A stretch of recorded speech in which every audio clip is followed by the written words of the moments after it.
Hi, welcome. I'm Vanessa Marks and I'm a specialist in stakeholder communications. What are stakeholders and why does communicating with them matter?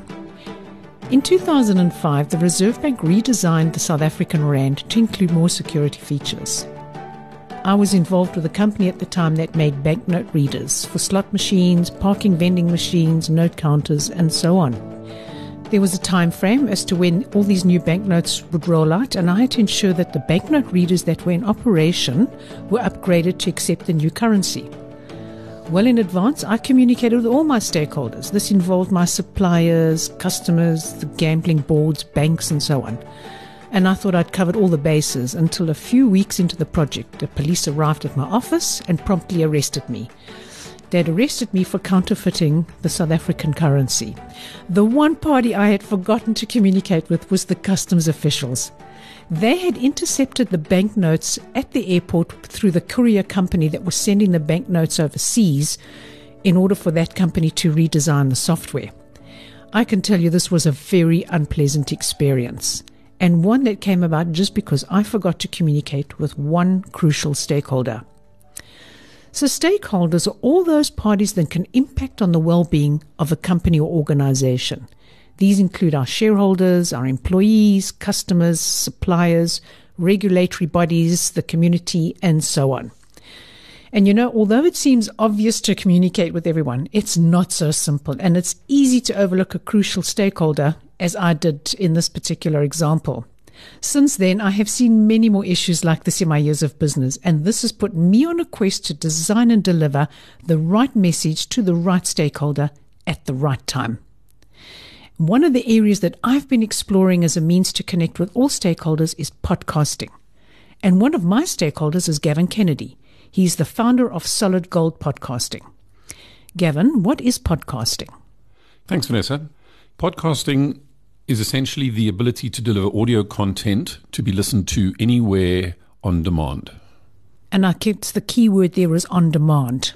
Yeah, if you're of a certain age, you may remember things like Springbok Radio, and you may remember that your favorite show was something like Squad Cars on a Friday evening. And to be able to listen to that, you had to be in a certain place at a certain time. And then streaming came along many years later, which freed you up to be able to listen to anything, anywhere, but you still had to listen at the same time. So if you were, for example, still listening to that same show, but in another country, you had to account for the time zones and listen to it. So streaming freed you up from the location, but it didn't free you up from the time of the program going out. With podcasting, the content is uploaded to a podcast server and available on a multitude of platforms to listen to it, like Apple or Spotify or Audible. And you can listen to it anywhere at any time. Mm.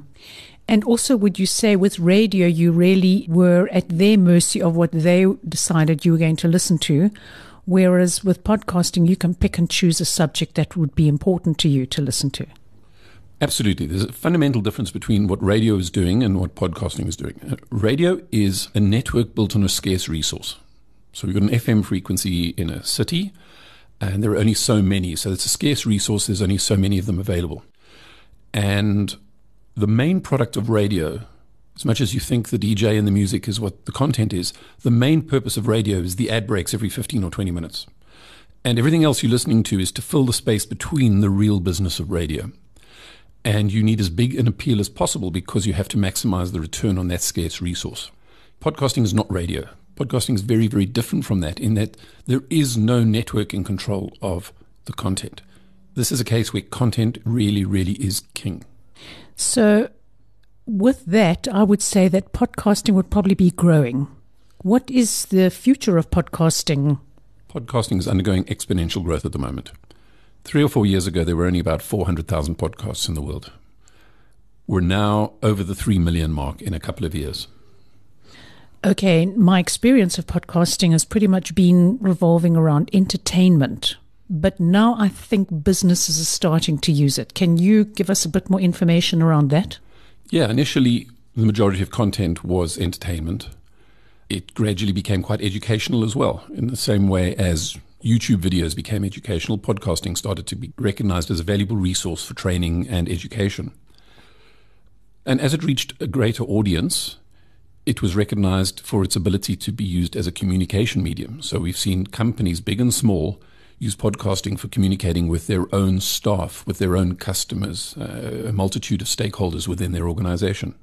As I said earlier, I'm exploring using podcasting for stakeholders because I really do see the space where you have an important discussion and you want to be able to reach everybody. Now, what a lot of companies have been doing is they've been using webinars to reach various stakeholders. I've seen that webinars have two downsides. One, everybody has to tune in at the same time. And two, if you want to be able to reach a whole lot of different stakeholders, you've got to change the message. So you have to hold a lot of different webinars. How do you see podcasting helping instead of using a webinar? I don't think it's a matter of either or. Webinars have their place. But just looking at a webinar, that goes back to the radio example. It's a given time and a given place. So people are bound by time and location. Maybe not location because it's streamed, but they're bound by time. Podcasts are, by their very nature, evergreen. The content goes out and stays there for many, many years.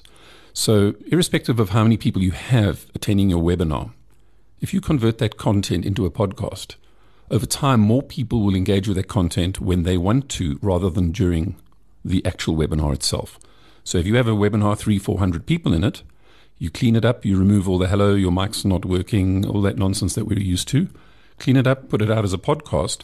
Over the following years, it's going to be listened to many more times than the webinar had attendees. How do you see businesses practically using podcasting, though? So let's look at some of what's happened to podcasting and what's likely to happen. So it's a little bit of a roundabout way. I'll come back to your question. It was a few years ago, while driving around, I realized I hadn't listened to the car radio for ages. It was a real light bulb aha moment for me that I only listened to podcasts in the car. And that led me to starting this business, but that's a whole different story. But it kept me very connected to what's going on in podcasting in the world. And there is a massive, massive, massive growth in podcast listenership. As humans, we've only been able to read and write for a few thousand years. And out of the hundreds of thousands of years we've been human, all history has always been oral, except for this short blip at the end. And listening to audio content, believe it or not, a few years ago was quite hard to do. The networks worked and Apple worked and Spotify and so forth made it easy to start engaging with content. And that has brought a huge resurgence in people wanting to listen. So, for example, in 2020, Audible content, i.e. spoken word content, outsold Amazon ebooks for the first time ever. And I don't think those graphs are ever going to go back. I think we're going to continually see a widening of those graphs where people listen to audio more than they read content. So what's happened is there's a massive growing audience. And people are multiple things. So yes, I'm a person who listens to podcasts, but I'm also an employee or an employer. So where it was this outlying scarce thing that some weird people did, podcasting, it's now mainstream with a massively growing audience. So suddenly a business is able to use that platform to communicate with people in their sphere of influence. So going forward, we really do see that podcasting is going to be growing not only in the entertainment space, but certainly in the business space. How do you see a business practically working with this? Conceptually speaking, we can imagine podcasts as two kind of things: an outward-facing or public-facing experience and an inward-facing or private one. So a company or organization can make podcasts intended to reach the general public. And those will be available by searching, by being on Apple, Spotify, or any of the platforms and finding the content and listening to that. You can also create what are called private podcasts, where people need a particular app and they need to log in to engage with the content.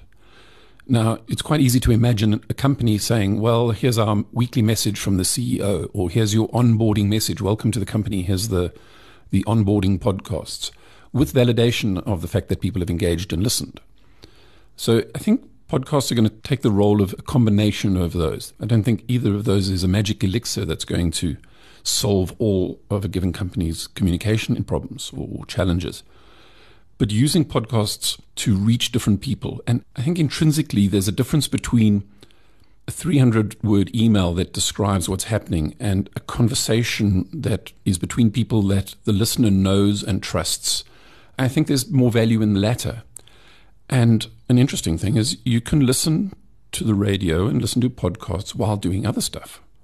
Now, you can't be in the car reading an email, and you can't be having dinner and reading an email without being, ostracized by family. But you can absolutely get in the car and push play on a podcast while you're driving, and you can get on the treadmill and listen to a podcast. So it's very much a do-while experience. People are able to do stuff and listen to a podcast at the same time. So it frees up that capacity for engagement with people when they have very little time. What we're talking about, you could make a video to do it. But I think if I send you a video saying, here, watch this, you would say, well, let me watch it at the end of the day. I've got a busy day ahead. You really have to carve time out to watch it. But as a podcast, you can put in your Bluetooth earphones or get in the car and listen to it while you're doing something else. And that's hugely valuable. I think so too. I think that really is, because time is money today. And I think a lot of people are swamped with enough already. Gavin, thank you very much for your time. Thank you. You've just experienced stakeholder podcasting in action. I've just communicated with two of my stakeholders, Gavin and you. Imagine how your company or organization can benefit using podcasting to reach all your stakeholders. Thank you. You've been listening to another production from Solid Gold Podcasts.